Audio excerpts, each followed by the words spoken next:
Okay. Welcome back. Hello, everybody. We are back on our Iberamia online keynote series.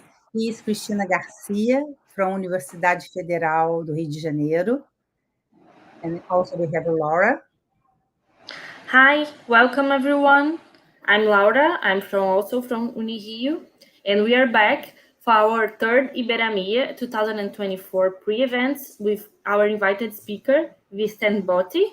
And Cristina will introduce him, but first, remember that Iberamia 2024 will take place in Montevideo, Uruguay on November 13th to 15th. Chris, the floor is yours. Okay. Again, thank you for joining us for this special online keynote event. This is our third presentation for Iberamia 2024. We are delighted to have such an enthusiastic audience on YouTube and also on the StreamYard.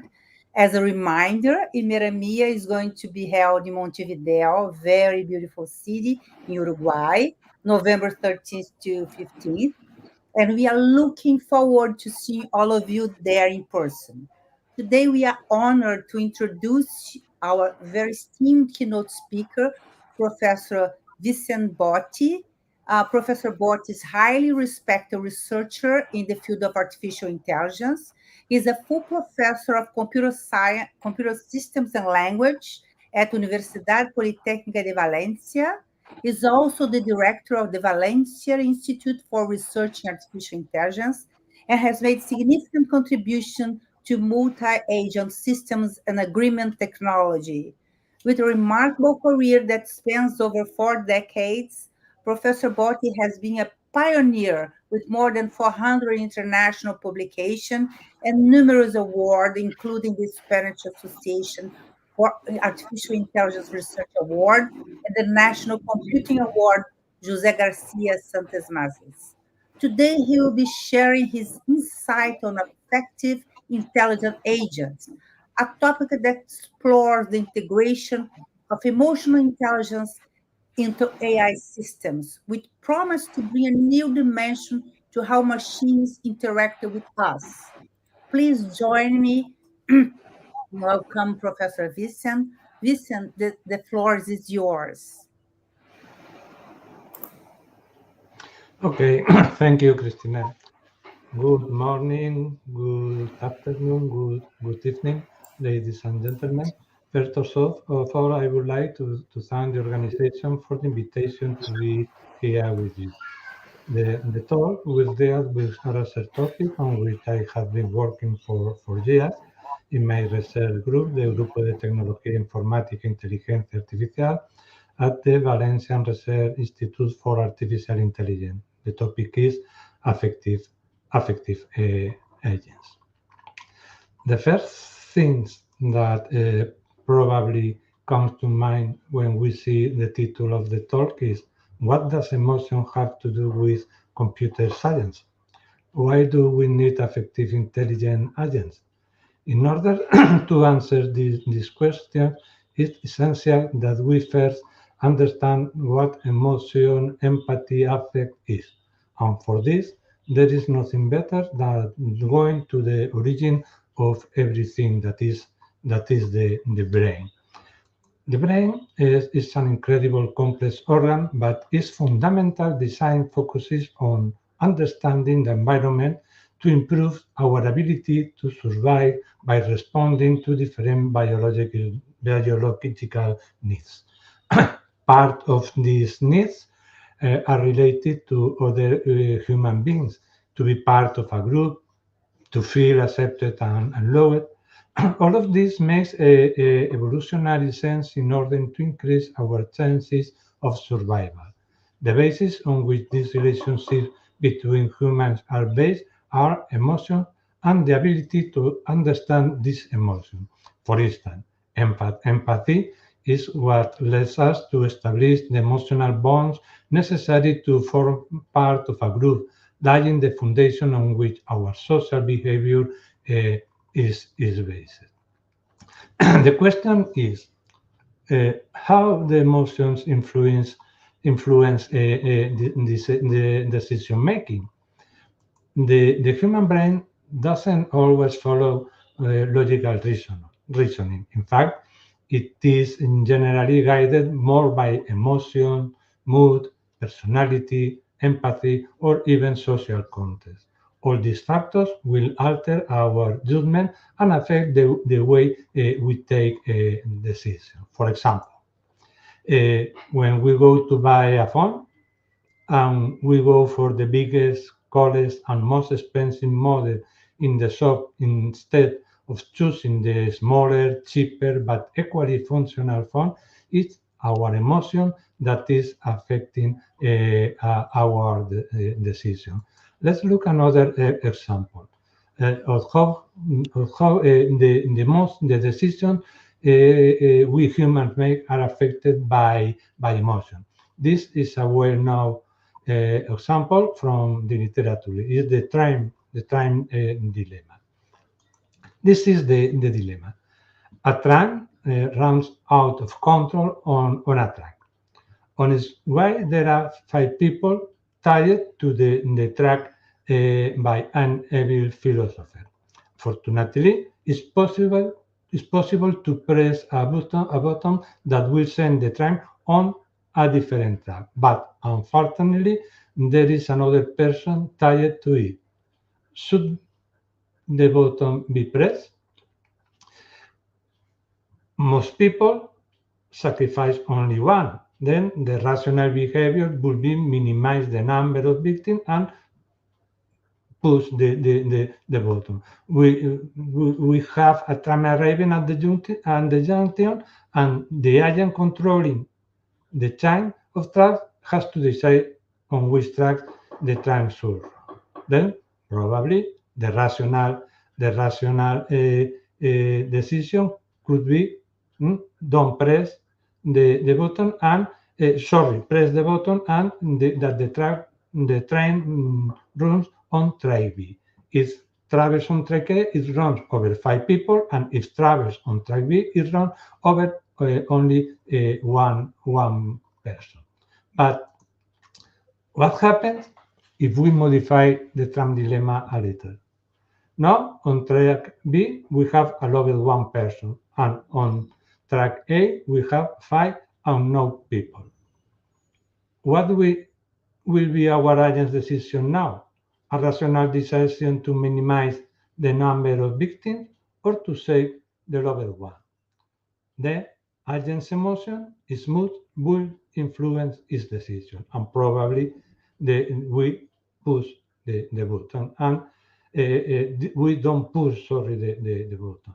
Then the human brain doesn't not always follow logical reason. In fact, it is generally guided more by emotion, mood, personality, empathy, or even social context. If we want to design intelligent agents that exhibit human-like behavior, we need to incorporate emotions and how they influence the agent's decision-making into our computational model of agents. A similar very current dilemma is the autonomous driving dilemma. We have an autonomous car that loses control and cannot stop. At that instant, an elderly person and a child are crossing the pedestrian crossing. What should be the decision of autonomous driving? Save the child or the elderly person? To understand how to incorporate this affective behavior into a software agent, we first need to introduce with too much detail some concepts about human affective processes. Then let's talk a bit about emotion, mood, and personality. What is affect? It's a generic term that refers to both emotions and mood. To begin with, emotions can be understood as immediate responses to a stimulus. For example, when we go to check the grade we have obtained in an exam, if we suddenly see that we have failed, the most immediate emotion can be sadness. This emotion is the result of perceiving a stimulus, in this case, failing the exam. The theory of appraisal holds that when we perceive, is a psychological theory, that when we perceive the stimulus, we carry out an automatic process of appraisal of the stimulus, and from that processes, the different emotions result. The selection of one emotion or another depends on a set of appraisal variables that evaluate different factors such as expectation, probability, desirability, or even our alternatives for dealing with the stimulus. That is, for example, what things we can do when we find out that we have failed the exam. On the other hand, moods are mainly distinguished from emotions in that they are not related to a particular stimulus, but are rather than the result of the sum of several stimuli. They also have a longer duration than emotion, which can range from minutes to hours or even days. Other important concept is personality. Personality is perhaps one of the factors that most determines our judgment and decision-making capacity. Personality is a characteristic that is formed as we grow and acquire experiences, and it ultimately defines who we are. There are several theories of personality. One of the best now is the Big Five model, which is based on 5 factors: openness to experience, neuroticism, extraversion, kindness, and conscientiousness. Each of these factors affect our rational and emotional behavior in different ways. For example, extraversion makes us more prone to positive emotion, while neuroticism leads to negative emotion. Finally, to further the complicated puzzle, we have empathy. Empathy is an evolutionary skill that refers to a wide range of affective and cognitive competencies. Empathy allows us to understand and feel the affective state of others. It allows us to put ourselves in the place of others, which translates into behavior directed toward mutual understanding. It's therefore a fundamental psychological capacity that allows us to establish and maintain social and affective bonds with other humans and provides a basis for long-term social relationships. In fact, social disorders such as autism spectrum disorder or psychopathy are related to an alteration in the brain region involved in empathy. There are several definitions and theories that try to explain the phenomenon of empathy. One of the most widely accepted is divided in empathy in 2 dimensions. The first dimension is the affective empathy, which is usually described as an emotional response to the mood of others and is generally related to other behaviors of a lower cognitive level, such as emotional contagion. The second dimension is the cognitive empathy. It's closely related to the theory of mind and involves higher level reasoning processes than affective empathy. Cognitive empathy is a capacity that allows us to understand and, more importantly, predict the behavior of others. New advances in the field of neuroscience support the existence of both types of empathy, which seem to occur in different areas of the brain, but have a certain capacity to interact with each other and affect each other. Both types of empathy require the subject to be able to maintain at all times the distinction between self and others. For instance, I must all the time be able to understand that I am evaluating the situation of another person and that the feelings I have are the feelings of another. Without this distinction, we could not speak of empathy. Okay, once we have clarified the basic concept, the psychological concept related to emotion in general and human behavior at the affective and rational level, it's time to reconsider the question: what does all this to have do with computer science? Well, much more than we expect. Let's look at some arguments that support the need to develop technology that allow us to implement affective intelligent agents. We spend more and more hours a day interacting with machines. In fact, machines are increasingly presented in the workplace, and it is becoming more and more common to use personal assistants that both help us and frustrate us in equal measure. Most of these systems are based on purely rational models. However, as we have seen, human beings are guided more by emotion, especially when they are interacting on a social level. So, why not use similar behavior when we are trying to simulate or understand user behavior? In other words, why not use emotion, mood, when we are trying to interact with the user in a more natural or similar way as we would with another human? Understanding the user's emotion and reacting according to those emotions by generating empathic behavior can revolutionize the way we interact with machines, both at the level of personalization, since we can better understand the user and adapt the behavior based on that knowledge, thus improving the interaction and increasing the level of trust that the user has in the system. In addition, generating systems with empathic skills capable of understanding and reacting to the user's emotion can also help use at a social and educational level, allowing us, for example, to develop systems to accompany the elderly with a higher level of interaction or develop therapeutic assistance to help patients with depressive disorders, for instance. At the educational level, we can develop gamified models that simulate empathy, helping children to improve their empathic and social skills. This is especially interesting when we talk about children with autism spectrum disorder, who need more attention and training to understand the emotions of others.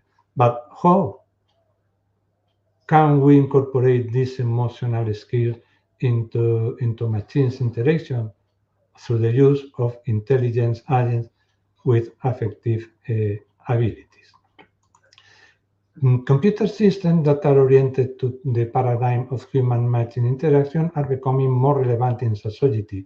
Systems of this type are progressively becoming more complex and require higher-level abstraction and metaphors to describe capabilities and characteristics that cannot be explained by classical lower-level specification. It is now possible to reflect the way in which human beings understand the world more faithfully through these abstractions and metaphors. Endowing software agents with affective abilities, particularly with empathic ability, is one of the metaphors that will make it possible to transform the human-machine interaction paradigm, making it more human-oriented.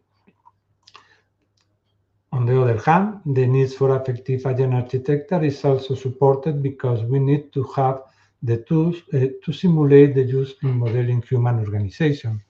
Through the history of mankind, people have learned how to organize themselves into different types of organizations. For instance, firms, corporations, charities, churches, universities.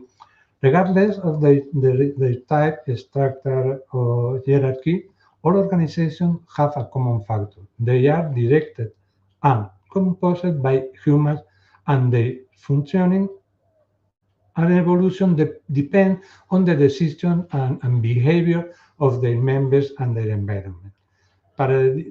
Paradoxically, while engineering simulation software is used to test products, design, and characteristics, for instance, fine element analysis software or any medical drug has extensive testing or efficiency, reliability, and safety before it's produced and transferred to the market, making core decisions in organization, for instance, hiring new employees, implementing new regulations, making organizational changes, this kind of decision still depends entirely on the expertise and opinion of the person or committee responsible for taking them. usually without any prior testing or simulation. After that, the greater or lesser degree of success of each decision has a different impact on the future of the organization and the well-being of its members. And for this, we need to have realistic computational models of humans and organizations based on affective agents and affective and social award agreement technology, like negotiation, argumentation, trust, and reputation, norm, and so on. Then realistic modeling and simulation of human behaviors implies model the social and affective capabilities that characterize human beings. We need a technology to design and implement computational systems in which complex organizations of human-like affective entities are imitated in a realistic way. Therefore, to predict and simulate human behavior through intelligent agents is necessary to generate new models of cognitive reasoning that involve these cognitive, individual, and social factors in the decision-making process. But what do we need to develop technology that allow us to implement affective intelligent agents? How to support this new metaphor? Then the area of affective computing provides us with this new metaphor. Let's find out what this affective computing is, what it needs, and what it gives us. Okay. The area of affective computing includes the processes of recognition, interpretation, processing, and simulation of human affect behavior. But this is a very multidisciplinary area that includes artificial intelligence, psychology, neuroscience, sociology, and so on. In recent years, this area has become increasingly relevant, mainly due to the improvements in emotion recognition and the growth of human mind-machine interaction. Most of the current proposals are centered on the agent-oriented paradigm, which is traditionally based on rational models. In recent years, there seems to be a trend toward the development of agents with affective and empathic skills. However, many of these models are based on ad hoc proposals that are not very reusable and are highly dependent on the programmer. In addition, they generally focus on the development of models oriented only to the simulation of empathy, and only a few consider the simulation of empathic behavior, affective behavior, and rational behavior simultaneously. Then, the objective of this area is to develop affective software agents, which are those who are able to be sensitive to the environment and the response, and then response adaptively. But what does affective computing need in order to be developed and applied? Then we need the emotion recognition, that the agent recognize emotions of humans. We need affective reasoning mechanisms for manage these emotions. We need to show the affect simulation that the agent show is affect simulation, and also by means of mechanisms of emotion regulation, we can influence the behavior of the human by emotion induction. Then first we can talk about AI and human machine affect. It deals with emotional and affective interaction between humans and machines, especially those driven by artificial intelligence. That is our focus. The research in this field allows the recognition of people's emotions so that machines can adapt their needs In addition, it also contributes to adapt the ways in which people use machines to communicate better with them, thus achieving the inclusion of people with special needs. But how we can recognize emotion? In the literature, we can find several ways. We can detect emotion from external expression, from facial expression, from body expression, from voice, from tone, from speed, from expression, from text. We can detect emotion using stimulus battery for the evaluation of emotion.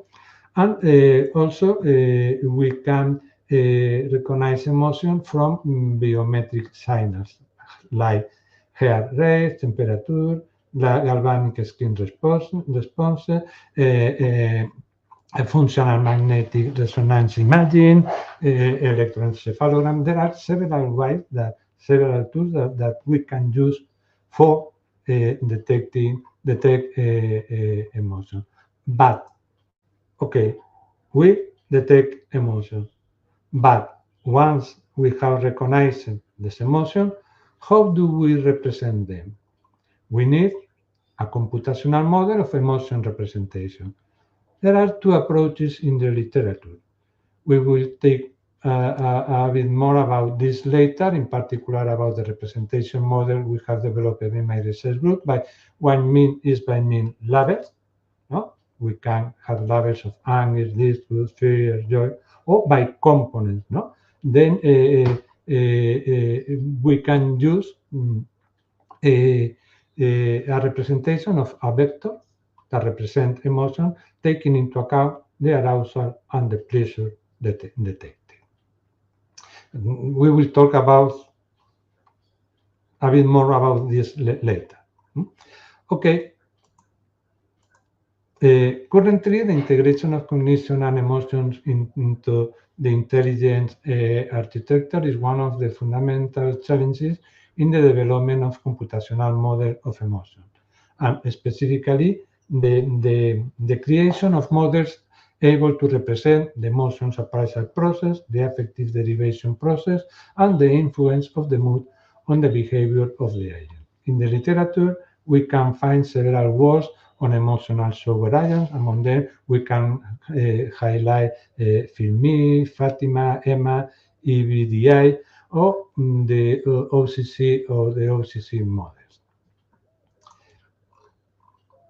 In the remainder of the talk, I will briefly represent what I have been working on in the area of affective agent.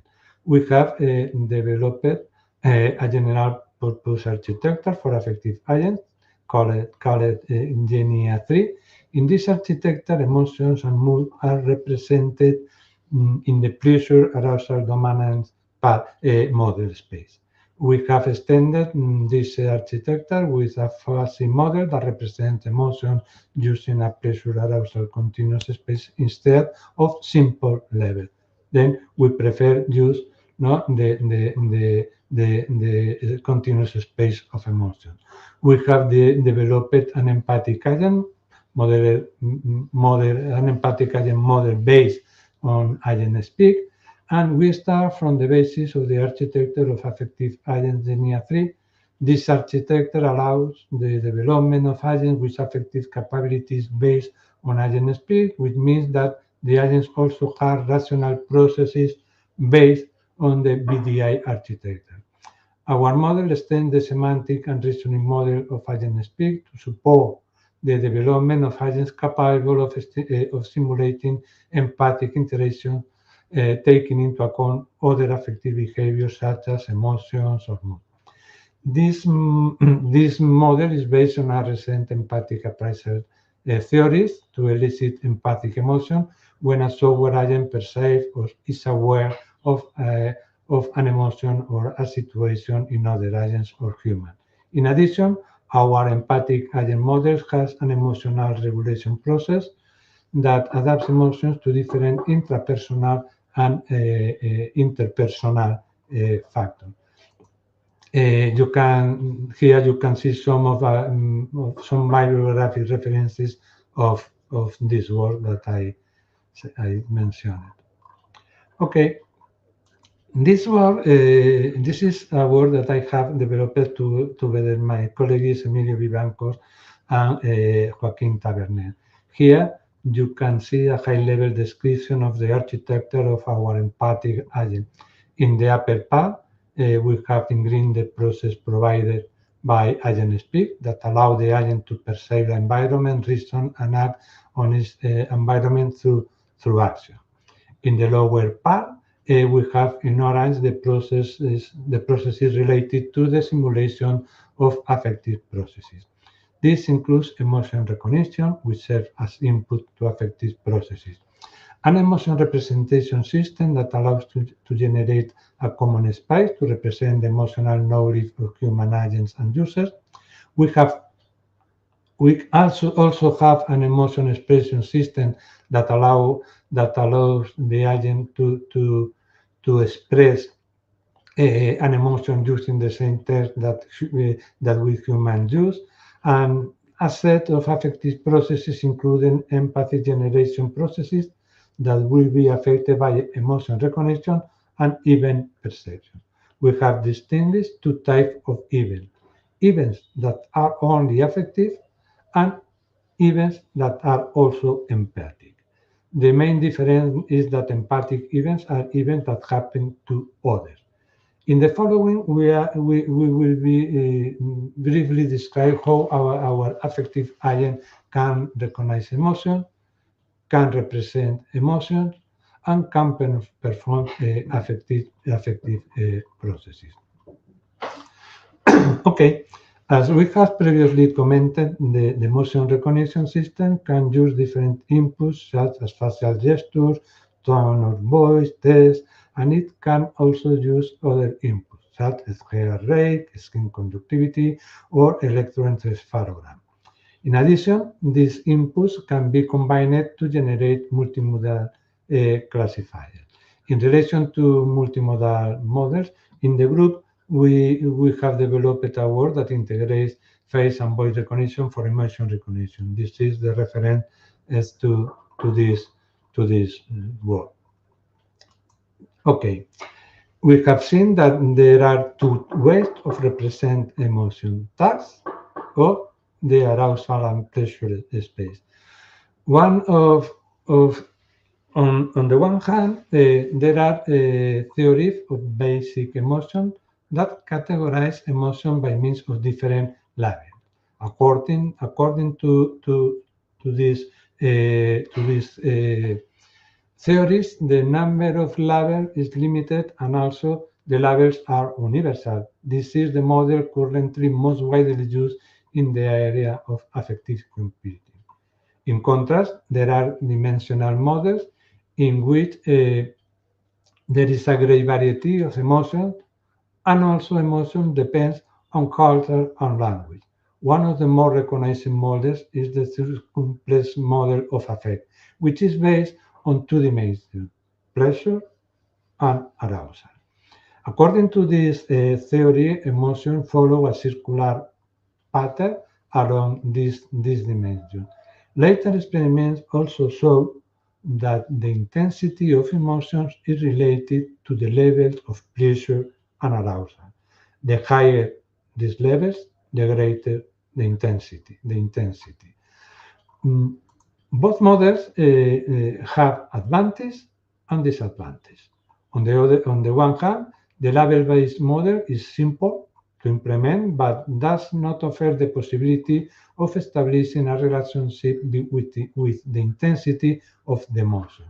On the other hand, the dimensional model provides a greater representation capacity, but has some disadvantages that are mainly due to the fact that it was developed as a model to support a theory and not to be used by an agent to simulate emotional behavior. The main disadvantage is that emotions are represented as points, and it is complicated to deduce what happened in the space between those points. For example, what emotion is the red question mark? Well, with this model, we can know it. In order to solve this disadvantage, we have developed a new model of emotion representation that is based on the same dimension, but instead of using points, uses probability regions, using a circular probability model. No? We use probability area. This is the region of the anger, for instance. No? In our model, emotions are represented as a vector in which the direction indicates the type of emotion based on a probability, and the modulus of the vector defines the intensity of the emotion, which now depends on the values of the pleasure and arousal that has been recognized. One of the advantages provided by this model is that it can be quickly adapted to different languages and cultures by simply modifying the probability models of the emotions to be represented. Okay, let us briefly describe our affective agents architecture. That is the Genia3 architecture. Then let us now see how the affective process works. For the affective processes, we distinguish two types of events. Affective events that directly affect the agent, such as events directed toward the agent himself or internal event. For example, when the agent receives a pass in an exam, it is likely to be a positive event for him, and he will show a positive emotion such as happiness. And we also distinguish empathic affective ones, which are those events that are directed toward other agents or events that implicitly carry the recognition of emotion in other agents. For example, when the agent perceives that another agent has failed an exam and feels sorry for him. In this way, we establish a clear distinction between the self and the other, making the agent have at all times present a distinction between the events directed towards him and the events directed toward others. Okay. The way to process affective events in the affective processes is through the appraisal theory. When an agent perceives an affective event, an appraisal process is triggered to determine, among other things, the desirability of the event or the option that the agent has to deal with the event. This process generates a result. No, if the event is affective event, a set of emotions in the form of vector represented, no, in the space of pressure, no, and arousal. It produces a vector. These vectors are subsequently evaluated by a regulation process that can increase or decrease the intensity and likelihood of the emotion of the mood, depending on a set of internal factors, such as the agent personality, the mood that the agent has, and also external factors such as the context in which the agent is situated. If the detected event is an empathic event, no? These empathic events are treated similarly to affective event. That is, when the agent determines that an event is both affective and is also empathic, an appraisal process is triggered based on a self-evaluation of the event using the agent's own belief. No? As in the previous case of the affective event, empathic emotions are represented as vectors in the pressure and arousal space and are subsequently altered by the empathic regulation process. This process takes into account different factors relative to the observer, such as his or her personality or mood. Factors related to the observed agent, such as the similarity between the observed agent and the empathic agent, the level of trust or the affective bond. And of course, it is also affected by contextual factors. For example, when there are several agents in an environment that show different emotions, we make it more complicated to emphasize. Once when we have detected an affective event or when we have detected an empathic event, once after all these processes, the emotion are determined, the emotion selection process choose the final emotion to be produced or to be detected by the agent. Then the following path is to adapt the mood of the agent, taking into account its personality and the emotion that the agent have perceived in this instant. Then the emotion selected in the affective process must now modify the agent mood definitively. In this step, the selected emotion will be used to modify the mood vector. Now, let's see two examples of how we adapt the agent's mood depending on the evaluated emotion. In this example, the mood vector will reduce its module since the emotion is opposite and therefore the mood would be mitigated. In this other example, the selected emotion will in a similar direction to the mood. Then the module of the mood will be enlarged and therefore the mood will be reinforced. In both cases, we make the sum of vectors. And the sum of vectors, the pondered sum, weighted sum of vector is the result is the new mood that the agent has. Okay, in our agent architecture, the agent decision making doesn't depend only on the rational reason of the agent, of course. The decision made by the agent, for instance, the action it decides to take to achieve its objectives, will also depend on the mood, emotions, and personality. In a BDI agent, the agent's behavior is defined by means of different plans in which the actions that the agent can perform are defined. In GENIA 3, the plans can be selected according to the agent's personality, emotions, mood, and the level of rationality established in the agent's definition.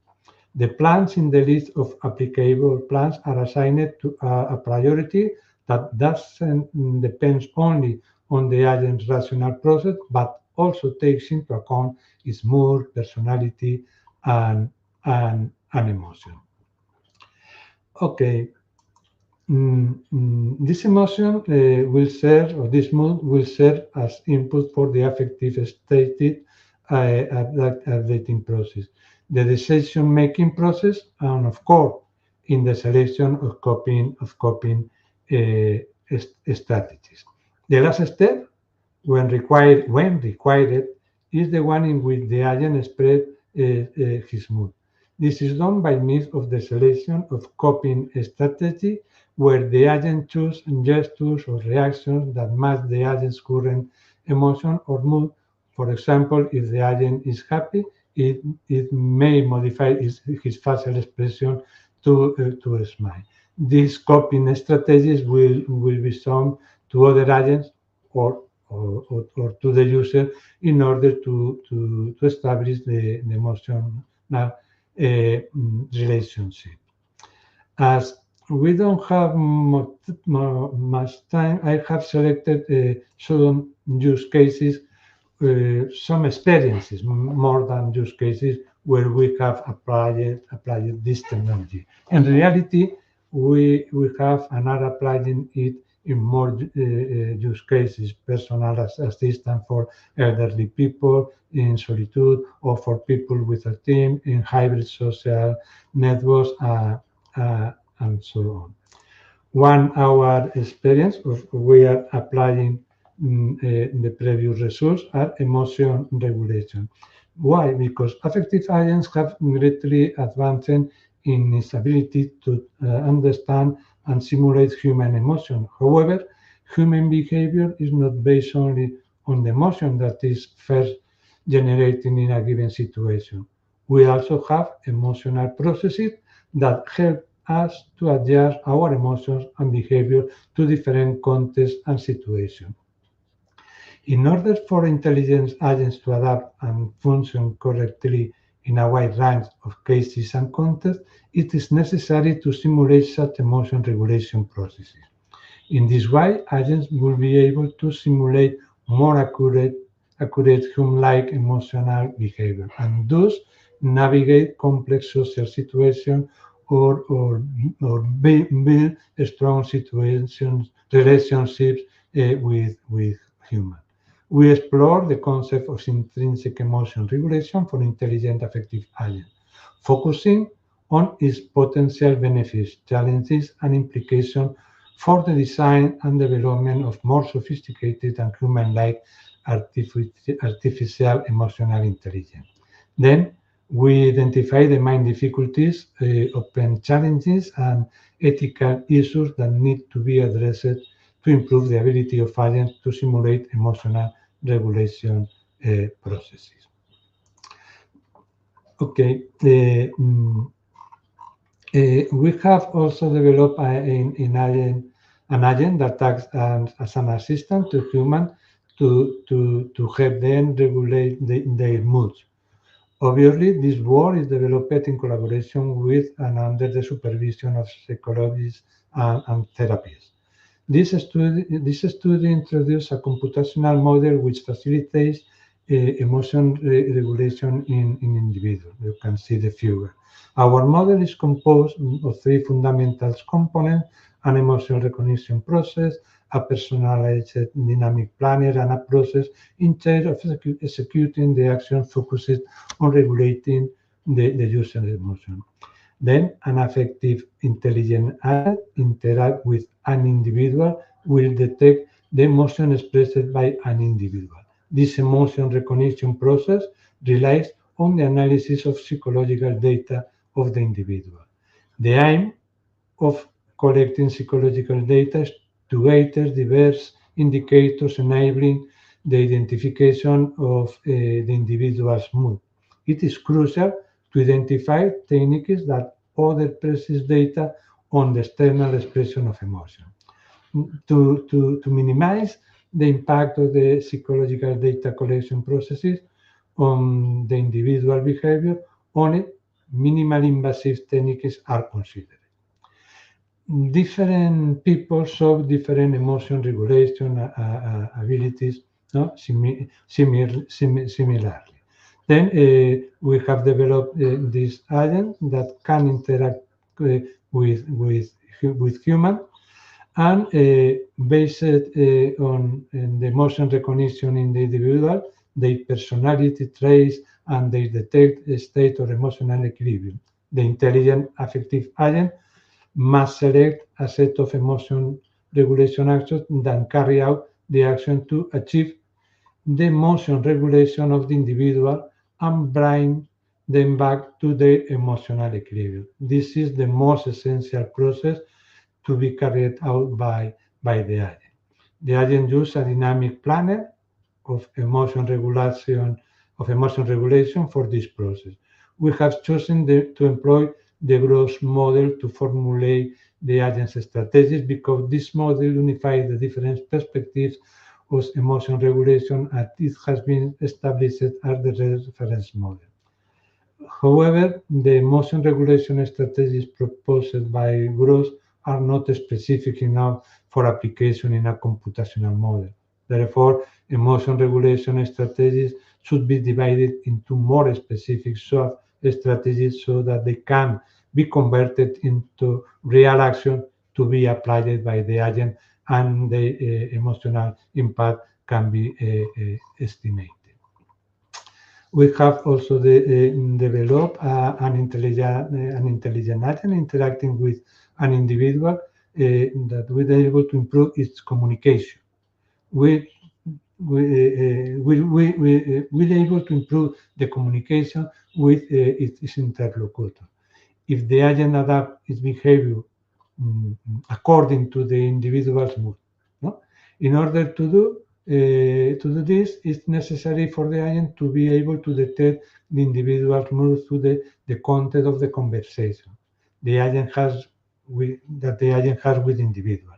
We have investigated the application of text-generating large language model for emotion recognition in dialogue settings with the aim of generating emotional knowledge in the form of belief that can be used by the BDI or emotional agent.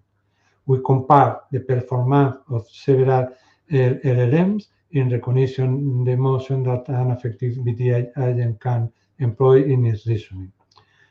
Results of this work demonstrate that the promising capabilities of the best model in a zero-shot prediction without training and without example, showcasing the potential for LLMs in emotion recognition tasks.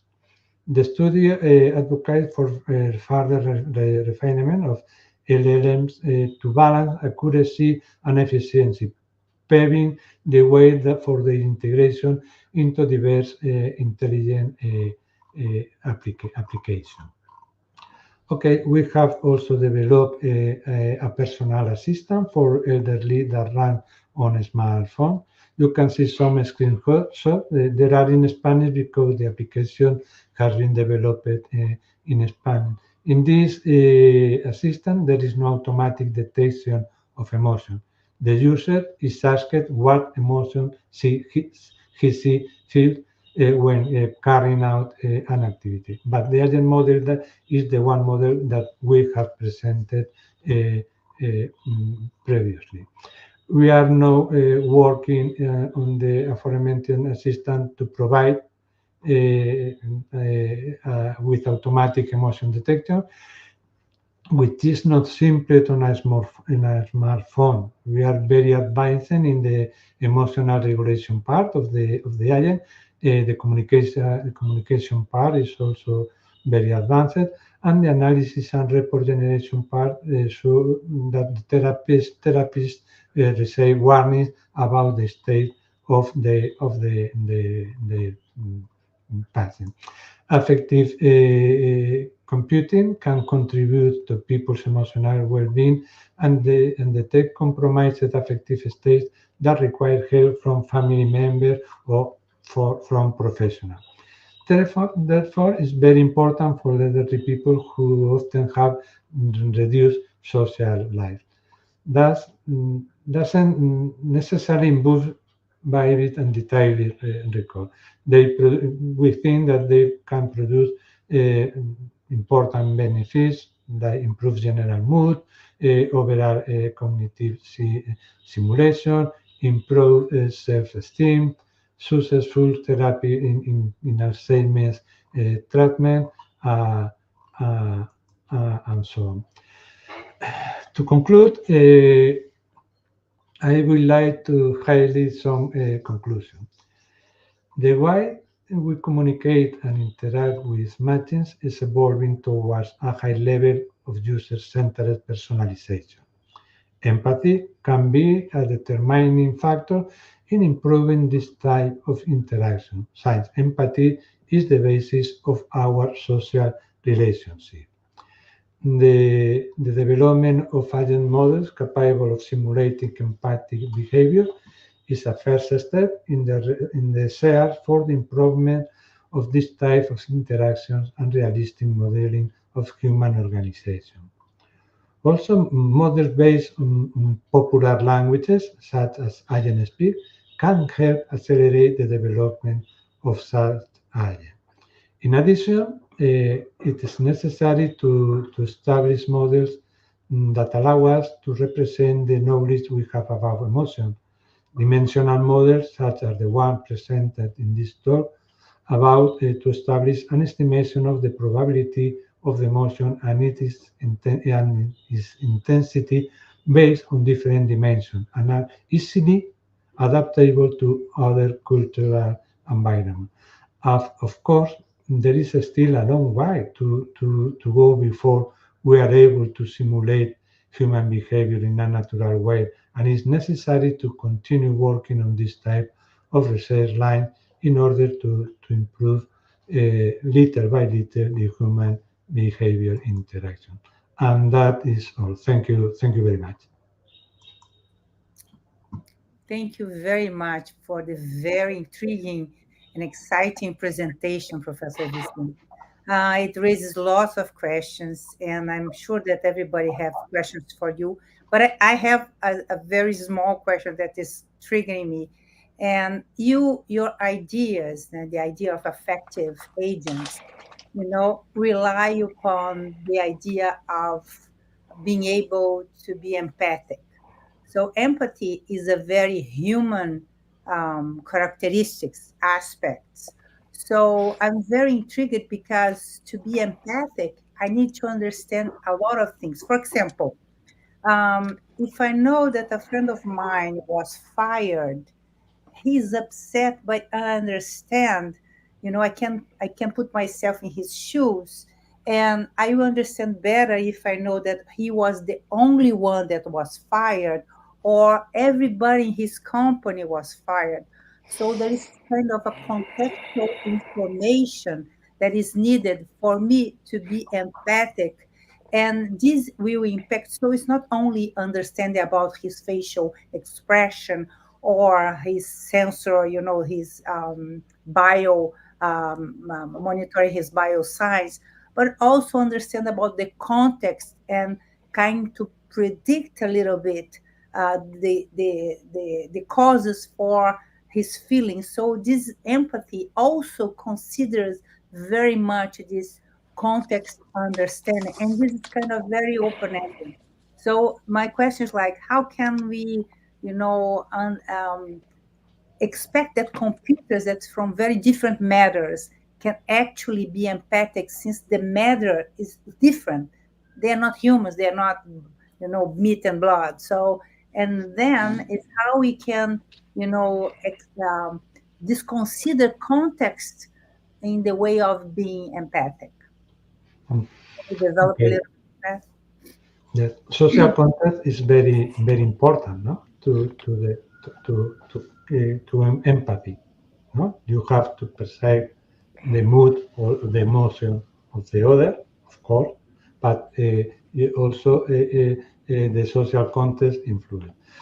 Our model is now mainly focuses in that we have we detect the social context.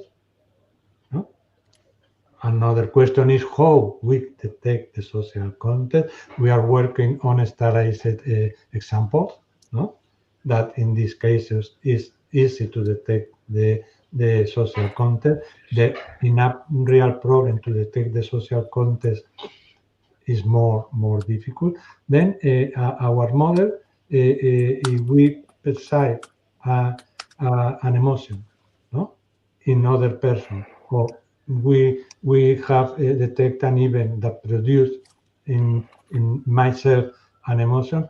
We have developed algorithms, no, that extends the BDI model, no, for that the decisions of the agent take into account not only the knowledge, the rational knowledge of the agent, that take also into account this thing. No? Then it's important, no, in our model, we have to difference, no, between two affective cycles, one for affective event, another one for empathic event, in order to distinguish, no, if it's an emotion that I have from an event, or if it's an emotion that I have detected in another. Then it's difficult to explain, no, in little. So, no, We are gonna but talk later. we have developed algorithm. Is not like a human word, but in some cases is similar, and we can then simulate organization in which the agents, no, that are models, no, computational models or individuals, show a behavior that is more similar a human behavior, and it's not only based in rational behavior. I don't know if I answered to your question or not. You partially answer in the sense that you are considering context. It's just not really kind of, and there is like a personalized context, general context. So I understand. No. I have more questions, but I will let the audience to ask questions first. Luis, Francisco, Federico, Laura. Yes, you send me. You can hear me. Oh, okay.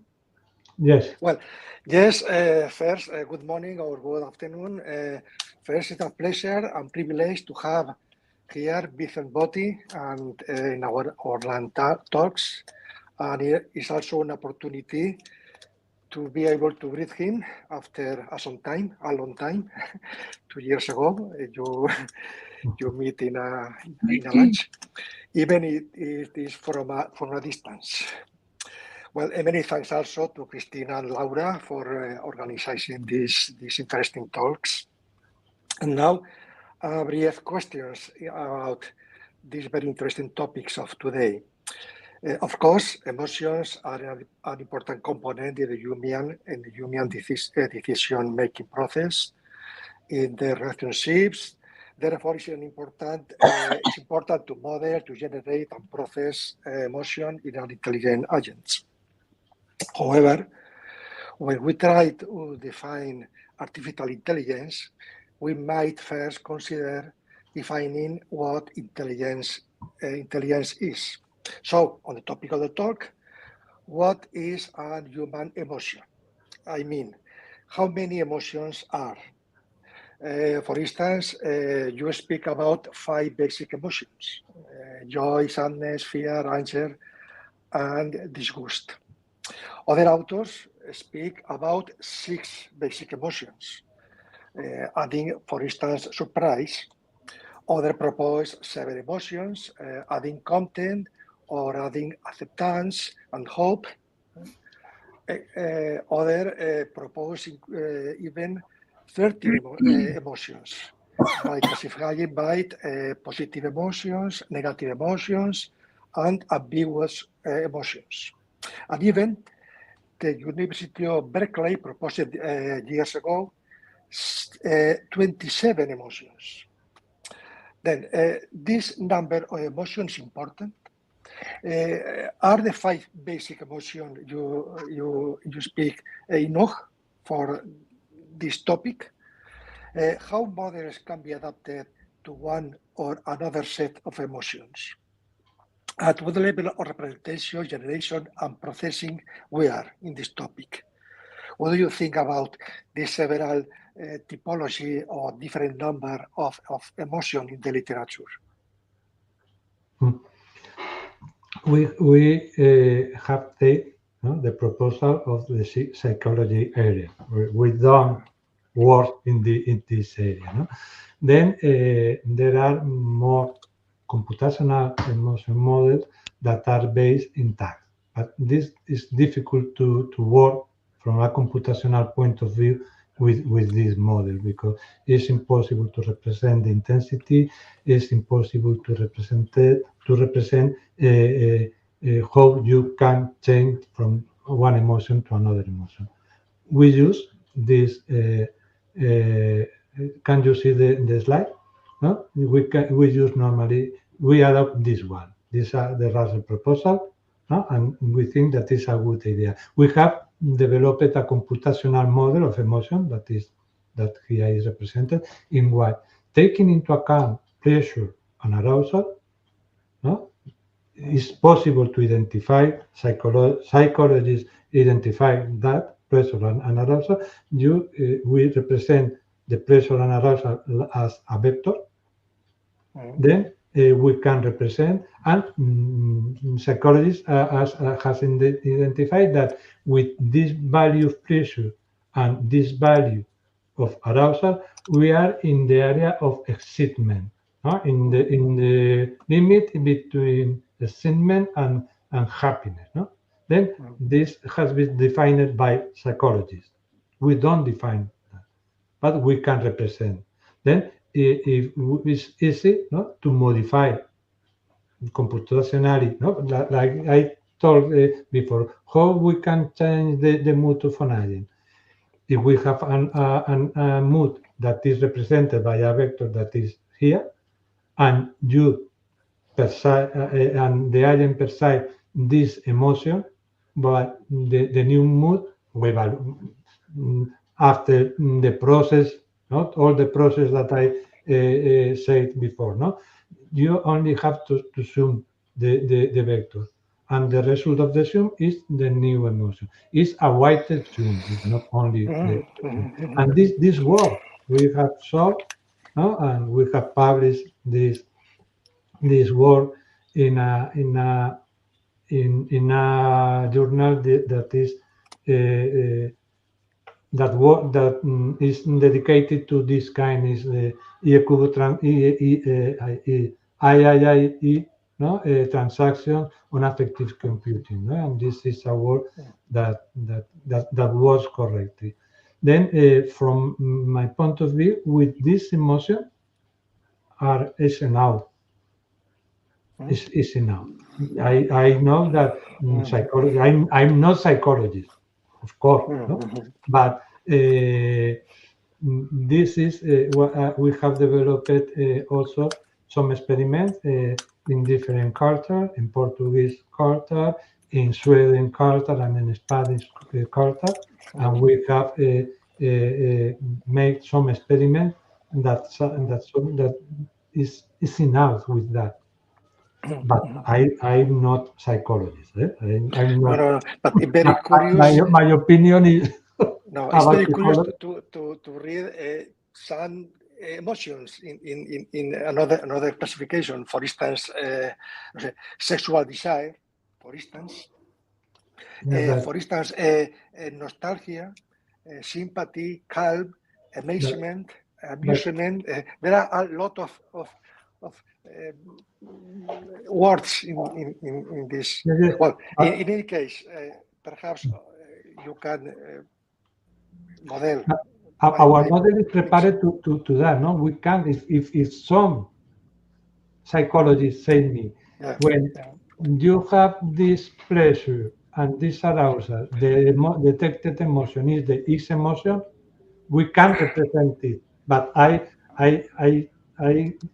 cannot relate pleasure and arousal with emotion because I'm not psychologist.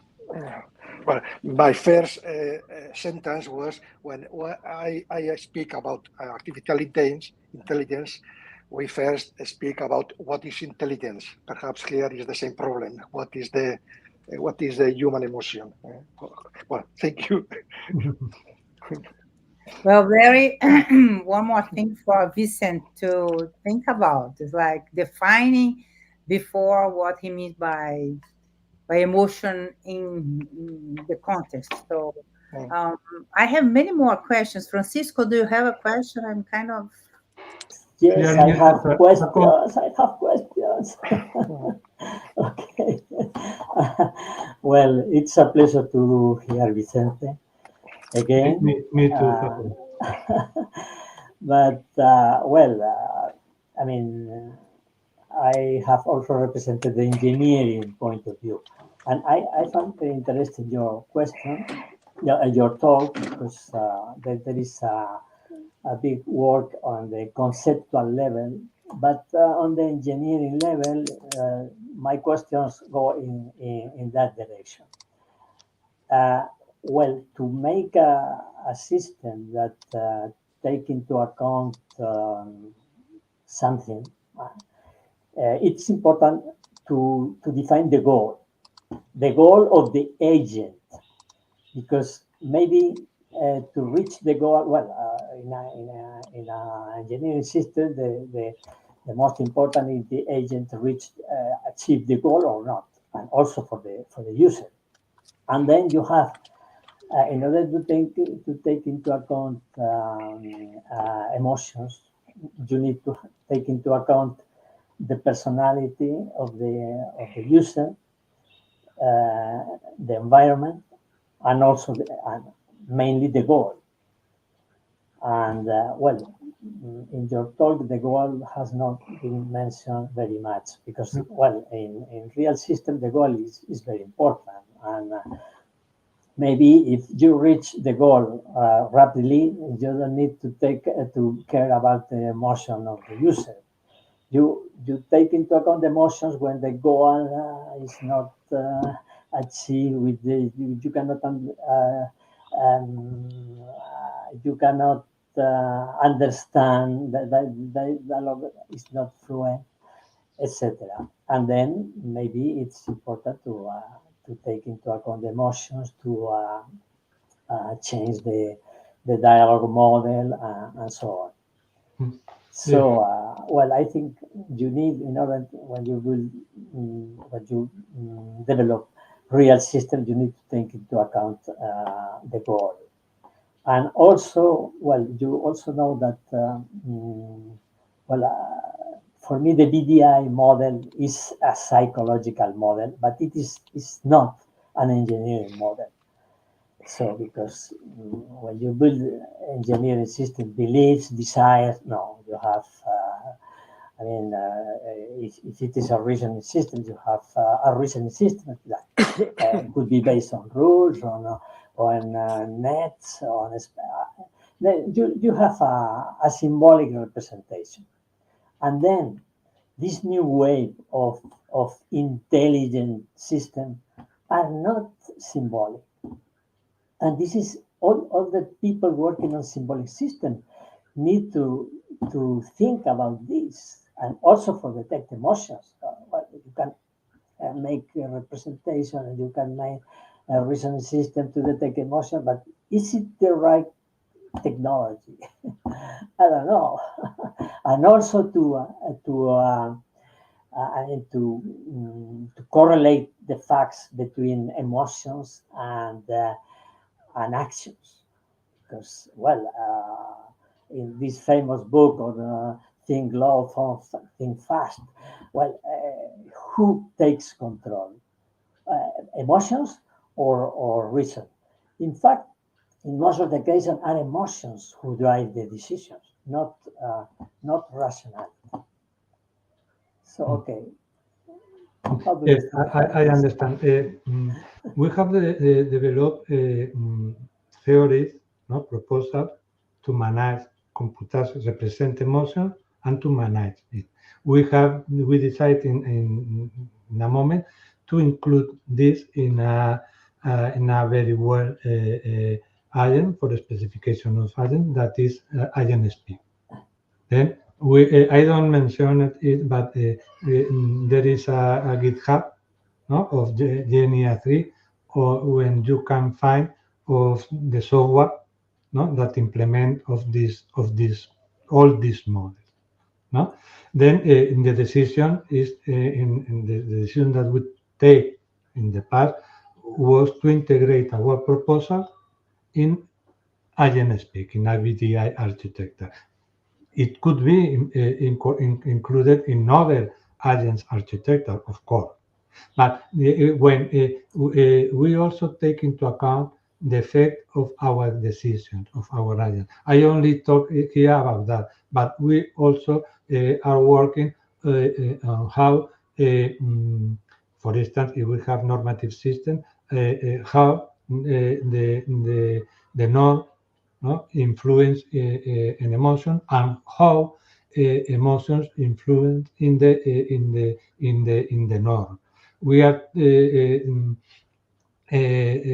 working also on values, no? How values influence, no, in emotions, and how emotions influence in value.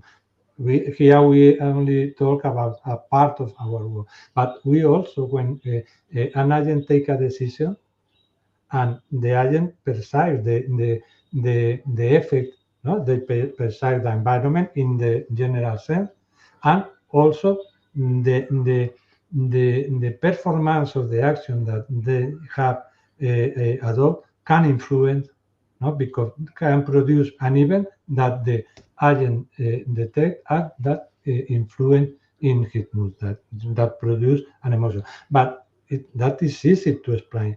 But you need a language in order to express how emotions influence. You have to express in your software agent, no, when what emotion is produced when an event is detected. No, if a good news, a bad news, you have to express it. It's not automatically, because are also events. And other thing is the recognition of the emotions of the others. But and how an event produce an emotion is depends in the knowledge of the agent that you are programming using the language that do you like. It's more difficult than, no? But I think that BDE agents allow several problems. There are in some cases you don't need to take a VDI architecture for model and agent because it's more easier, or you need another thing. Laura, do you have a question? I do. It's going to be a short one, I promise. Vicent, thank you very much for your talk. I'm just interested, like following Francisco's question, like which are the people, like which are the target that you think could be using the app that you created? Until now we are developing assistants, no? Assistants from elderly people. We have some cases. In this case, that mainly that elderly people that are in isolation, no? That are isolated. Then, in this case, that the assistant will be empathic is very important. We have also using this resource in social hybrid social in metaverso, no? In the metaverso, no? Hybrid societies, in order to provide protection to the people that interact in the metaverse, no? Because every time is more frequent that the way of the social network, no, seems that go from virtual reality environment. That is important in these cases to identify bad behavior. No? In this case, it's important also to detect, no, or take into account the emotions, no, that can be produced by the behavior of others. And we are also using our results in emotion regulation. No? In an agent, all this work is in collaboration with psychologists, with therapeutics, because, no, but we are also develop an agent that can help to people with psychological problems. In order, we detect automatic recognition of, from the interaction with the user that you are saddened, no? Then provide actions, no? I don't know. Hear this music, no? In order to because we can psychologists now how to act from the individual in order to move from a mood to another mood. Then is the word that now we have some use cases, no, that are in a prototype, no, state, but we have applied it in these cases. Okay, thank you. Very interesting. Well, let me ask you two very short questions that just opens here my mind. It's like one is like concerning like, are you doing more rule-based stuff? Why don't you think of having like a huge data set when you can have like an LLM representation of the motion and how it can emerge, in a more modern approach? And the second question is related to why do we need anthropomorphism? It's like, can't we just, confuse people's mind? I'm thinking about the ethical aspect. So it's very good to understand, even for autistic people or for the elderly, that we are dealing with computers, with robots, with software, with something that are not humans. So I'm just afraid that when we include in the machines aspects that are very human, we, go like towards all of those fake interactions that may confuse people. So I have two. One is very practical. Well, have you thought about having a huge data set? Do you have it? And with emotions and with the LLM representation. The second is the concern the ethical aspect of these affective intelligent agents. Yes, we try this in the when we talk about values. No, the moral is one of the values, no, but we are working on that. We are in a project that is value aware engineering, and we are developing models, no, of value of manage that. But I don't talk here about that. The emotions, the mood is important also related with the value. In this work, we are developing, no, models of value and how take decisions taking into account value. Moral is one of the value, but the concept of value is more wide than only moral, because there are values in an organization, there are values in a society. There is a complex, but we are working on that. We have some preliminary results, but we are also working in that. And with the eruption of the LLM models, all is changing, no, in this area. We are using LLM model mainly as a conversational, the conversational model of our agent, but we have also experimenting how LLMs, no, can detect emotions in text. And there are some results that are promising, no, because we have some experimentation in what some LLM we have, no, to turn in or to apply RAG to adapt to the content. Because in a general way, I think that is not easy. You have to contextualize, no, to the problem, to the domain in that we are working. And in these cases, it's possible, no, to use LLMs to detect emotions in conversation. No? It's possible. But there is a lot of work to do. AI is always a lot of work to do. And well, I think that we pass our presentation time. Thank you very much, Vicent, for the wonderful talk.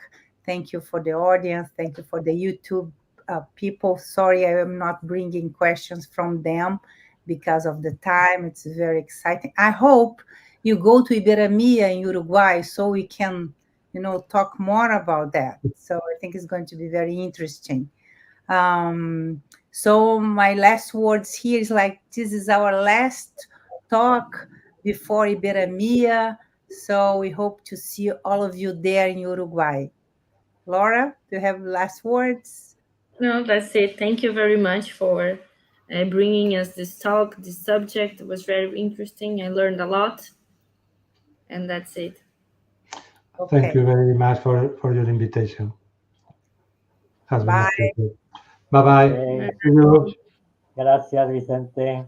A vosotros, ¿cuánto tiempo sin vernos, Paco? A Fede que vive aquí al lado, que vive a menos de 1 kilómetro de mi casa, no sé cuántos años hace que no lo veo. Pues ya ves. No tiene vergüenza.